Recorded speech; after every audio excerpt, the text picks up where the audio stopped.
Hey folks, I'm making this video just to give a little bit of information and insight on Watauga County as events have unfolded after Hurricane Helene.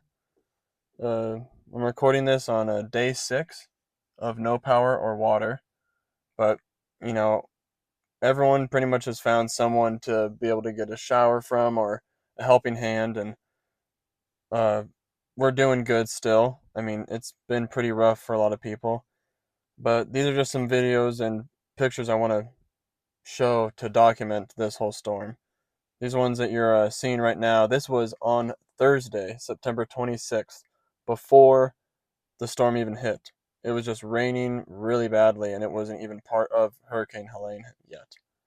And now these next videos are of after the storm. But the bridges were already overflowing before all this happened. And come Friday morning, I mean, everyone I know was as prepared as they could be. Everyone expected to lose power for a couple days. We filled our bathtub. We went and bought water and food and dry goods just in case our fridge was out for a while. Most people I know were ready to hunker down for the storm, but so many little bridges got taken out. I have at least two major power lines that are down on the way to my neighborhood, which those won't be repaired for at least another week. And I say that as someone who has lineman experience personally. This is a lot of work, and this isn't just some easy fix. I mean, thank your linemen out there because this is hell to do. I do not envy them. Uh, we fared out better than most. We didn't have any flood damage, and none of the trees that fell around our house fell onto our vehicle or us. So we're good, and we're able to just have a roof over our heads, even if there is still no water or power. Luckily, I have a creek next to where I live. I can walk down and fill up some 5-gallon buckets to flush my toilets. I feel bad for people who don't have a stream next to them or are in Asheville having to use floodwater still to flush their toilets. Um, this definitely traumatized me, and I think everyone in this area. If you were up here in Boone or in one of these areas in Western NC during this, it was hellacious. And it's hard now because a lot of places in Boone have power and running water. The water wasn't clean for a while because a lot of the main lines broke and the sewer lines broke, but now a lot of people do have power, and there's this weird dissonance between business as usual and all right, let's all go back to work and start cleaning up things, and but there's still people everywhere outside the outskirts of Boone who don't have power, including myself, who won't have power and water for at least another week. And it's, kind of hard to see everyone in power and just enjoying what they have, lighting up their Christmas decorations and Halloween decorations and stuff when, you can't even microwave a meal at your home. It is a weird disconnect, but that's part of just how I think things like this happen, especially out here in the high country. There's so many unique little situations where people are just completely stranded and they're like right in town. Like if you've been down Howard's Creek at all, anyone who knows, it is so messed up down there.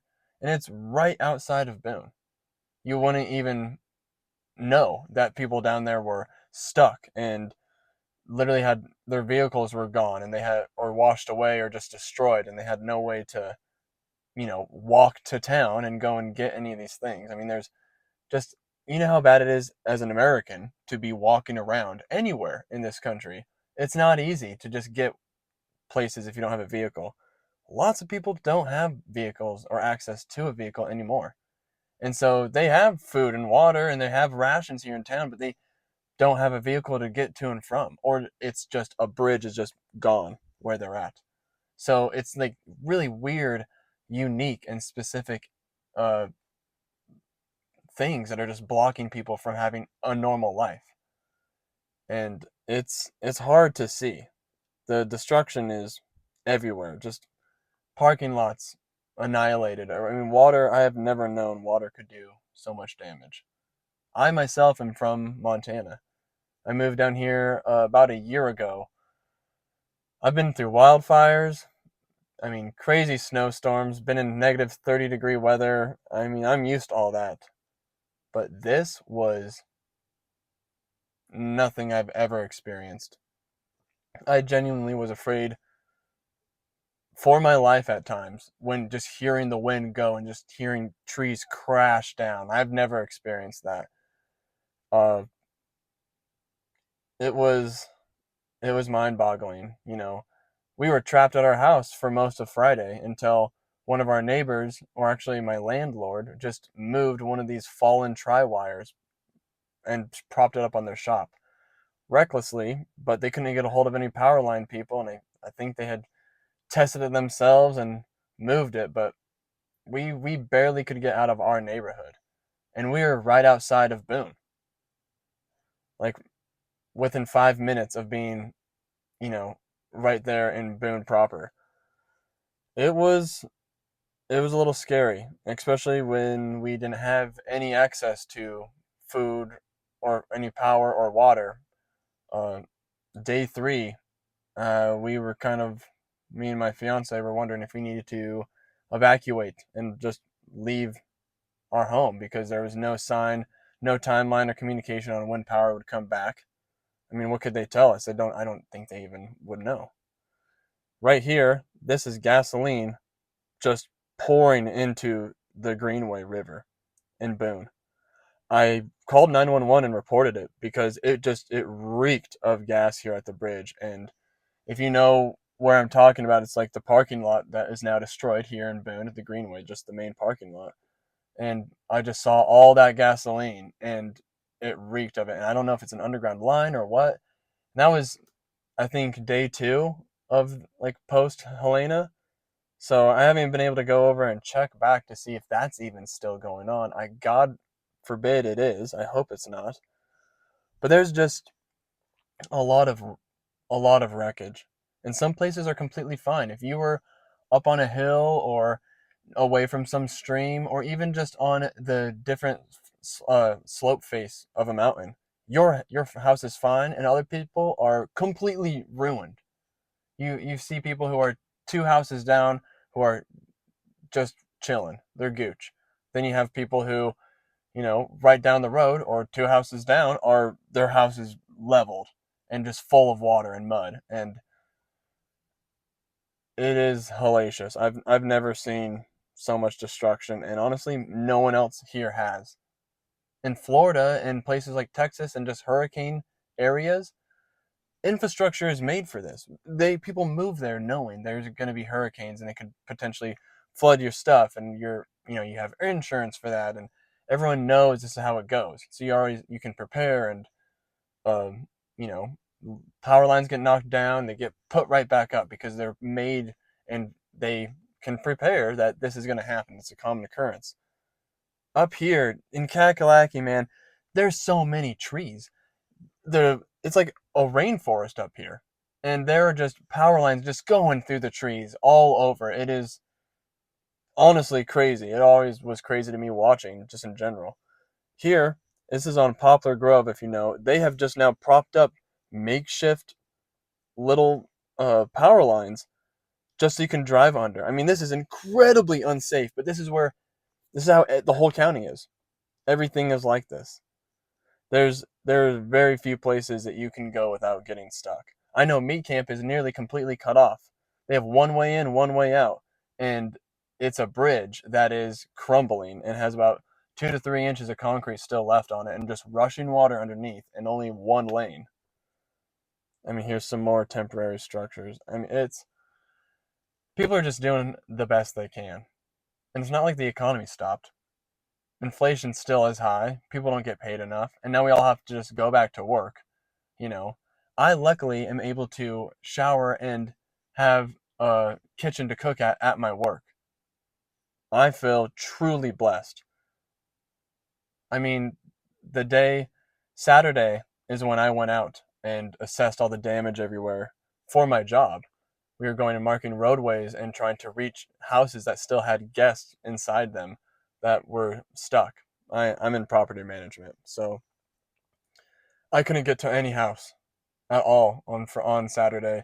They were all down, power lines. It was really sketchy to drive around in any. I just took pictures and turned around. It was not a safe place to be, and I just would find I found a family who's a mudslide just had ran right into their house. And luckily I think their house was okay. They had like power but no water still. But all the family, all the kids, just the little kids were just shoveling mud. I mean, a ton of mud. Just probably still are right now. And this is 5 days after I saw them. It it's heartbreaking. I gave them 4 cases of water for my work. That's all I did on Saturday. Is after I couldn't get anywhere, I just passed out water to anyone I saw in need and then help.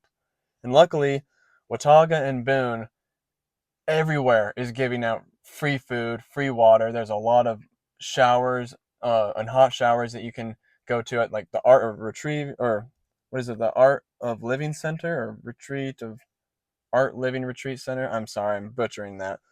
Uh, I know the Collective Care is also doing shower appointments, and you can just do a walk-in and schedule. And App State is also doing God's work, but it's hard, to get out here on a normal day. Appalachia is just cut off. Everyone knows that. These are the hills, and like the isolated hills. Now these little tiny roads that were already just barely 2 lanes with no shoulder on either end, uh, they're just washed out. They're inaccessible, or you have to drive around a mudslide. I mean, it's really unsafe. Still, 6.5 days later after the accident, and people are cleaning up like nobody's business. And it is still just nearly impossible to get around. This will take at least a year to just recover fully. Boone is doing good. We can get supplies in and out, via the 421 highway.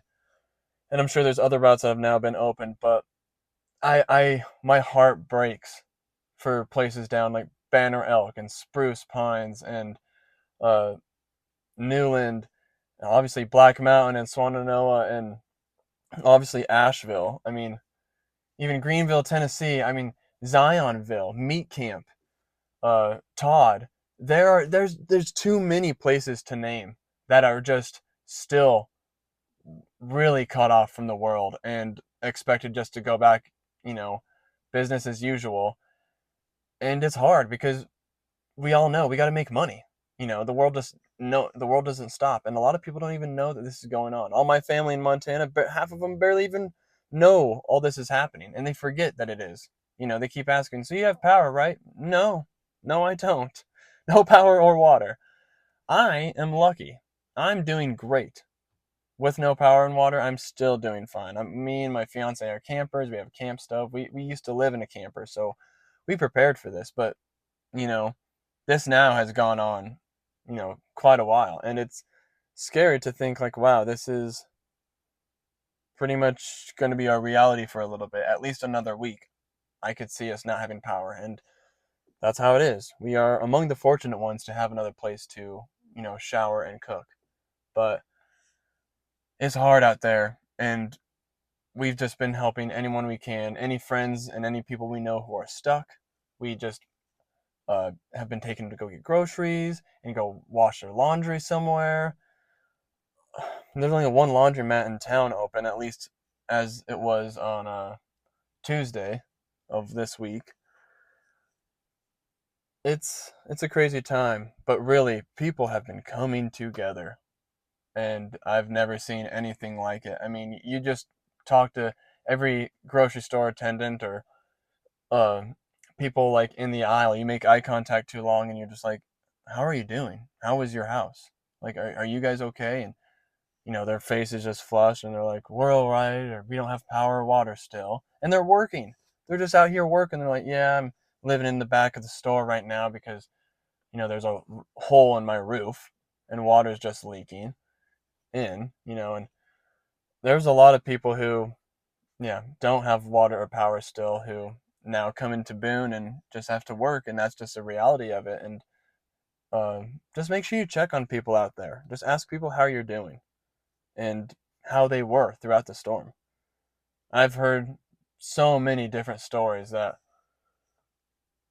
are, I mean, heartbreaking stories of people having to break out of their houses through the window, or other people trying to get into their house to like help them open the door. And once they do, they're just swept away. And then no one still has heard from them yet.